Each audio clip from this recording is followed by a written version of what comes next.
In February 2023, President Biden had not yet officially launched his campaign for re-election. While he had expressed his intention to run for a second term, there were concerns within his own party about whether he was fully committed to the endeavor.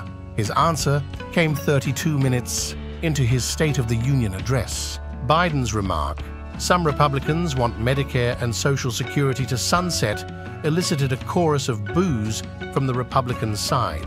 Despite the opposition, Biden continued the dialogue, engaging in real-time negotiation. This marked the beginning of a pivotal moment that not only silenced Biden's critics, but also reassured anxious supporters.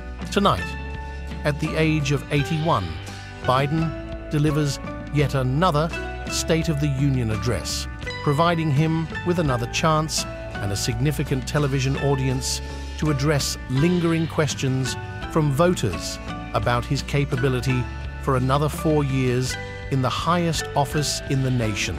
Biden's unscripted fight with Republicans last year quelled some doubts. After the impromptu moment during last year's speech, inquiries about Biden's political intentions subsided, and the Democratic establishment promptly rallied behind the sitting president. I believe, for those of us who frequently witness the president relying on a teleprompter, it was a reassuring moment that the president still possesses his abilities, remarked Faiz Shakir, former manager of the 2020 Bernie Sanders presidential campaign. He retains his sharpness, humor, and determination. He remarked that the speech operated on 2 levels. Biden was not only championing popular programs, but also directly confronting his Republican adversaries in Congress. When Biden embarked on his travels last spring, he repeatedly recounted the story. Merely mentioning the State of the Union was enough to elicit enthusiastic responses from supportive crowds. But polls show the questions persisted. The special counsel report underscored them. But as Biden prepares for this year's State of the Union address, his notable moment from last year seems like a distant memory. Poll after poll indicates that voters continue to question whether Biden is too old for the job.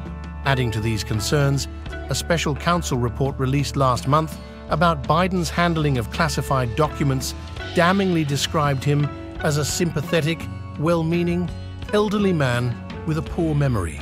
In an attempt to counter that assessment, White House Press Secretary Karine Jean-Pierre once more referenced that moment in the House chamber. "I mean, we saw it at the last State of the Union," Jean-Pierre informed reporters. "You know, he was able to negotiate while delivering a very important speech. You can only rely on that for so many lunches, I think," remarked Carolyn Curiel, a former speechwriter in the Clinton White House. With recent focus on Biden's age, his stamina, and occasional mix-ups of foreign leaders' names, it both heightens the significance of this speech, where he's expected to attract one of his largest television audiences of the year, and simultaneously diminishes expectations for his performance. In my opinion, Biden has his critics right where he needs them. He's consistently been underestimated, Curiel remarked.